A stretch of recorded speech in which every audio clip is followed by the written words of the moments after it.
आगे बढ़ते हैं। राहुल गांधी के खिलाफ चुनाव लड़ने वाले आम आदमी पार्टी के नेता कुमार विश्वास जा सकते हैं बिग बॉस में। जी हां, कुमार विश्वास ने बिग बॉस शो बनाने वाली कंपनी से कहा है कि वो शो के बदले मिलने वाले 5 करोड़ दान करेंगे, लेकिन कंपनी को भी 21 करोड़ विंडो फंड में देना होगा। ऐसा नहीं तो वो शो में नहीं आएंगे, विंडो फंड में देना होगा।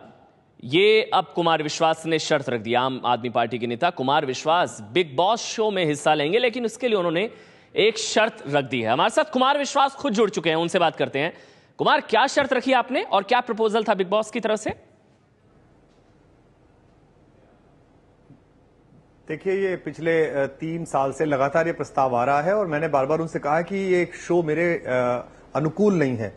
मेरी जो क्षमता है और जो मेरी सामाजिक स्थिति है, जो मुझसे लोग उम्मीद करते हैं, युवाओं की जो मुझसे अपेक्षाएं हैं, उसके अनुकूल नहीं है कि मैं अपने सामाजिक उत्तरदायित्व को छोड़कर एक घर में बंद रहूं और वहां चाय कॉफी के ऊपर लड़ाई करूं या बाथरूम साफ करूं या इन बातों पर लड़ाई हो कि बिस्तर कौन ठीक करेगा। लेकिन चूंकि उनका बहुत अधिक दबाव था तो मैंने उनसे ये कहा कि जो राशि आप मुझे दे रहे हैं, इस राशि में और राशि मिलाकर अगर आप 21 करोड़ रुपए शहीद सैनिकों की विधवाओं के फंड में दे देंगे तो उसके लिए मैं कुछ भी करने के लिए तैयार हूं। अगर उसके लिए मुझे 2-3 महीने कहीं बंद रहना पड़ेगा और आपके साथ रहना पड़ेगा तो मैं रह लूंगा। हालांकि शो मेरे प्राथमिकताओं में नहीं है और मुझे रुचिकर भी नहीं है और उससे कोई पैसा कमाना भी नहीं है। तो जो उन्होंने मुझे राशि दी है, सबसे पहले मैंने वो ऑफर कर दी है, क्योंकि इस देश में सैनिकों के शव आना कभी बंद नहीं होता। साल और साड़ी आती जाती रहती हैं, लेकिन हमारे बेटे भी कफन में आते ही रहते हैं और उसके बाद उनकी स्थितियां कैसी होती हैं, हम सामाजिक रूप से उसके प्रति बहुत अनभिज्ञ रहते हैं। तो मुझ जैसे छोटे आदमी का अगर एक छोटा सा योगदान होगा कि 21 करोड़ रुपए उन बहनों के लिए पहुंच जाएगा जिनका भाई नहीं लौटा, उन बेटियों के लिए पहुंच जाएगा जिनके पिता नहीं लौटे, उन शहीदों की विधवाओं के लिए पहुंच जाएगा जिनका सौभाग्य सिंदूर सियाचिन पर और खेमकरण में हमारे लिए काम आया है, तो मुझे लगेगा मेरी ओर से एक छोटा सा कृतज्ञता ज्ञापन हो जाएगा। अगर वो मान लेते हैं तो मैं चला जाऊंगा और अगर वो नहीं मानते हैं तो मुझे लगेगा कि वो 100-150 करोड़ किसी व्यक्ति को होस्ट करने के लिए दे सकते हैं, 500 करोड़ का प्रोडक्ट बना सकते हैं, लेकिन 21 करोड़ रुपए इस देश के शहीदों की विधवाओं को नहीं दे सकते। तो अच्छा ही रहा कि मैं उस शो से बच गया। अगर 21 करोड़ मिल जाते हैं उन जो आप विधवाओं के फंड के लिए कह रहे हैं, शहीदों की विधवाओं के लिए, तो क्या आप पार्टिसिपेट करेंगे? फिर आप शो का हिस्सा बनने के लिए तैयार हैं? बहुत सारी बातें आप जीवन में ऐसी करते हैं जो आपके लिए रुचिकर नहीं होती लेकिन दूसरों के लिए बहुत महत्वपूर्ण होती हैं। चाहे अमेठी में चुनाव लड़ना हो, चाहे अन्ना हजारे के साथ आंदोलन में खड़ा होना हो, चाहे दामिनी के साथ आंदोलन में लाठियां खानी हो पुलिस की, आपके लिए रुचिकर नहीं होती। कोई व्यक्ति नहीं चाहता। मैं अपने शो बिजनेस का व्यक्ति हूं, शो करके अपनी जीवन चलाता हूं। अभी अमेरिका कनाडा से इतने सारे शो करके लौटा हूं, भारत में भी बहुत सारे शोज की बुकिंग ले रखी है।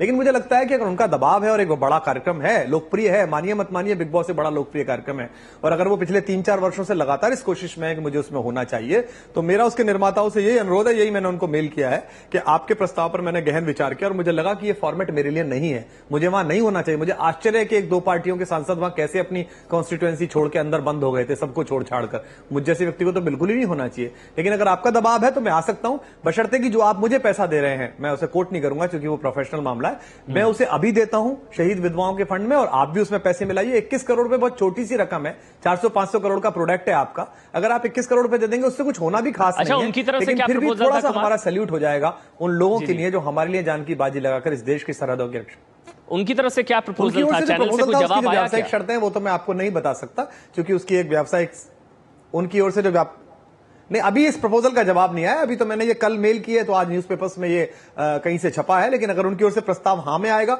तो मैं कह चुका हूं कि अगर वो 21 करोड़ रुपए पहले दे देंगे शहीद विधवा फंड में तो मैं चला जाऊंगा, और अगर वो नहीं देंगे तो मैं ये मानूंगा कि मुझे ईश्वर को, नियति को इस शो से बचाना था, मुझे उसमें नहीं जाना चाहिए था, या इस शो की सामाजिक जिम्मेदारी इतनी भी नहीं है कि वो हमारे जो शहीद सैनिक हैं उनके बच्चों के लिए, उनकी विधवाओं के लिए 21 करोड़ रुपए दे सके, जो कि बहुत छोटी राशि है उस शो के लिए। अच्छा, पार्टी का चेहरा है, आम आदमी पार्टी के स्टार हैं आप, अरविंद केजरीवाल की जुबान में अगर मैं कहूं, क्योंकि राहुल गांधी के खिलाफ आपने चुनाव लड़ा था, स्टार हैं आप चले गए अगर, तो पार्टी का क्या होगा फिर?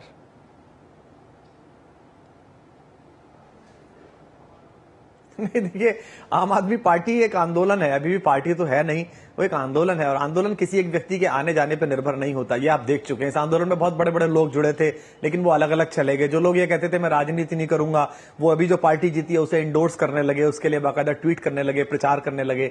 तो मेरे आने जाने से कुछ नहीं होगा और अगर मैं अंदर रहूंगा तो अंदर भी मैं वही बात कहूंगा जो यहां कह रहा हूं, अंदर भी मैं वही टिप्पणी करूंगा। हो सकता है समसामयिक विषयों पर ना कर पाऊं क्योंकि अंदर अखबार नहीं होता है, एबीपी न्यूज नहीं देखते हैं हम अंदर, लेकिन फिर भी मैंने उनसे 2 बातें जो कही थी शुरुआत में उन्होंने मान ली। मैंने उनसे कहा था मुझे डायरी चाहिए, उन्होंने कहा हम अलाउड नहीं करते लेकिन आपको कर देंगे। मैंने कहा मुझे पेन चाहिए जो कि कविताएं लिखनी है और कविता दिमाग में आएगी तो लिखनी पड़ेगी, वो भी उन्होंने मुझे अलाउ करा है। अगर ये और छोटी सी बात अलाउ कर देंगे वो, तो मैं चला जाऊंगा वहां पर। तो आपने तो कहा था कि आप अमेठी नहीं छोड़ेंगे, राहुल गांधी के खिलाफ जब आप चुनाव लड़ रहे थे आपने कहा था आप अमेठी नहीं छोड़ेंगे। जी बिल्कुल, मैंने कहा था और मैंने आपके चैनल पर यह कहा था, मैं हारूं या जीतूं मैं अमेठी नहीं छोड़ूंगा। लेकिन आपकी सूचनार्थ बता दूं, अमेठी में ना मैं हारा ना मैं जीता। वहां जीते श्री राहुल गांधी जो राष्ट्रीय बोझ हैं, जो अमेठी की दुर्दशा के जिम्मेदार हैं। वहां हारी श्रीमती स्मृति ईरानी जो 20 दिन पहले पहुंची थी राज्यसभा में होते हुए भी, जो येल से बहुत बड़ी डिग्री लेके आई है, जो मेरी पीएचडी से भी बड़ी है, वो वहां जीती। मैं वहां बुरी तरह से डिस्कार्ड किया गया। अंग्रेजी में एक शब्द है डिस्कार्ड करना, अस्वीकार करना, नामंजूर करना। तो मुझे इस लोकतांत्रिक निर्णय को स्वीकार करना चाहिए। इसमें क्या शर्म लिहाज है? अगर भारत की जनता 67 साल बाद तक हमारी राजनीति ने इतनी ग्रेजुएट करी है कि एक आदमी जो 4 महीने गुजार रहा है, 1200 गांव में जा रहा है, बिना जाति धर्म का झगड़ा फैलाए, बिना शराब बांटे चुनाव लड़ रहा है, अगर वो डिस्कार्ड हो जाता है तो उसको प्रतीक्षा करनी चाहिए कि लोकतंत्र कब तक ऐसा होगा कि वो प्रतिनिधित्व में आए या उसे आना ही नहीं चाहिए। इसलिए मैं उस लोकतांत्रिक निर्णय को स्वीकार करते हुए नहीं जाता हूं। नहीं, सजा नहीं दे रहे हैं। जब जाएंगे देश भर में, उत्तर प्रदेश में प्रचार करेंगे तो वहां भी चले जाएंगे। लेकिन वहां रहना, जो मेरा निर्णय था कि अगर वो मुझे हरा देंगे, अगर ऐसा होगा कि राहुल गांधी अपनी किसी गिमिक से जीत जाएं और मैं दूसरे नंबर पर रहूंगा, तो भी मैं जरूर वहां रहूंगा। मैं प्रयास करूंगा 5 साल फिर वहां काम करने का।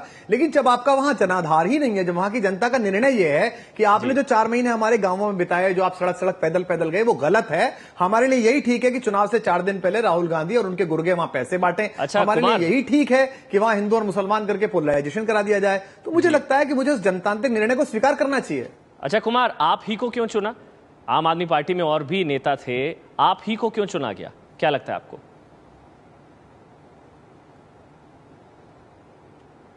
कहां के लिए? ये बिग बॉस के लिए आप ही को क्यों चुना गया? बिग बॉस, देखिए टीआरपी में आप सब चैनल के लोग हैं। टीआरपी का एक मैथमेटिक्स होता है, उसमें जिस लोग को सुनना चाहते हैं, लोग देखना चाहते हैं, जिसमें वो थोड़ी सी जिसे कहते हैं चटपटापन हो, वो संवाद की शैली हो, वो बातचीत हो, वो उद्धरण हो, वो व्यंग्यात्मकता का पुट हो, वो विनोद मात्राएं हो, उन सबको वो लोग लेते हैं। मैं ही आपके यहाँ प्रोग्राम करने जब आता हूं, जब मैं आया था घोषणा पत्र में मुझे बताया गया उसकी टीआरपी बहुत अच्छी गई। तो आप सब भी लोग सोचते हैं कि भाई जिनके साथ टीआरपी गेन कर सकते हैं उनके साथ चले जाएं। बाकी सामाजिक कार्यकर्ता हैं, अच्छे लोग हैं, भले लोग हैं, सब बढ़िया काम करने वाले हैं। लेकिन चूंकि मैं कवि भी हूं, कार्यक्रम भी करता हूं, शो बिजनेस में हूं, 2-2.5 घंटे का परफॉर्मेंस सोलो करता हूं, लोगों को इतने सारों को बिठाए रखता हूं, उन्हें मनोरंजित करता हूं, हिंदी सुनाता हूं, हिंदुस्तान सुनाता हूं, तो उन्हें लगा होगा कि एक ये मनोरंजन का आदमी है, इससे थोड़ा राजनीति देखने वाले लोग भी देखेंगे और मनोरंजन भी होगा। और युवाओं में एक थोड़ा सा है भी। मैं आईआईटी और आईएम में जाता रहा हूं, इंजीनियरिंग कॉलेज में लगातार शो करता हूं, इसलिए शायद उन्होंने चुना होगा, जैसा मुझे लगता है। अच्छा, अरविंद केजरीवाल से बात हो गई आपकी? उनको क्या आपने विश्वास में ले लिया? उन्होंने क्या सहमति दे दी है?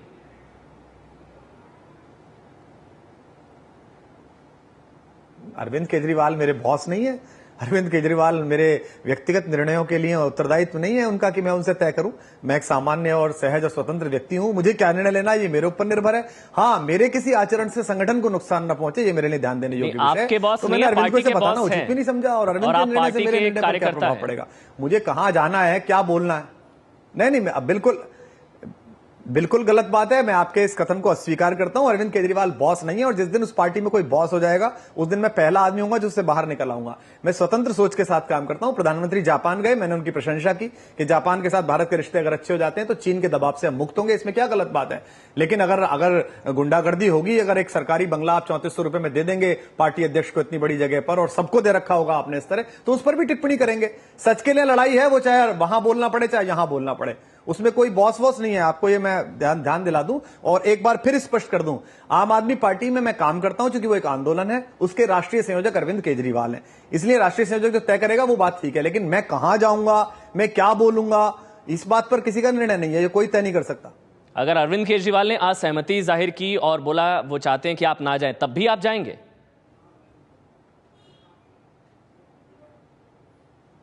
निश्चित रूप से अगर बारबेडोस फंड में पैसा देंगे तो मैं जाऊंगा। अब मैं बार बार आपसे जानना चाह रहा हूं कि आपको ऐसा क्यों लगता है कि ये राहुल गांधी की पार्टी है, कि राहुल जी ने जो कह दिया वो होगा। या ये हमारी भारतीय जनता पार्टी की तरह है कि राष्ट्रीय अध्यक्ष भी प्रधानमंत्री की सहमति से चुने जाएंगे, वो जो तय कर देंगे वो होगा? ऐसा नहीं है वहां पर। और मैं इसीलिए वहां पर हूं, मैं इसीलिए वहां पर अपना अस्तित्व बनाए हुआ, अन्यथा आपको पता है कि मेरे लिए कहां से दबाव रहता है और मेरे झुकाव को किस तरह से व्याख्यायित किया जाता है, क्योंकि मैं सच बोलता हूं। मुझे लगता है जो बात सच है वो बोलना चाहिए। 100 दिन के लिए कहा था राजनाथ सिंह जी ने कि पैसा आएगा, नहीं आया तो इस पर टिप्पणी होनी चाहिए। लेकिन राजनाथ सिंह जी ने कहा कि अगर गोलाबारी जारी रही तो हम बातचीत बंद कर देंगे और हम एक गोली के जवाब में 2 चलाएंगे, तो इसकी सराहना की जानी चाहिए। मैंने ट्वीट किया कि गृहमंत्री के साथ मैं सहमत हूं और मैं कहता हूं कि आगे चलना चाहिए। तो एक सामान्य कवि होने के नाते, नागरिक होने के नाते, मेरी स्वतंत्र अभिव्यक्ति किसी से सहमति असहमति की मोहताज नहीं है।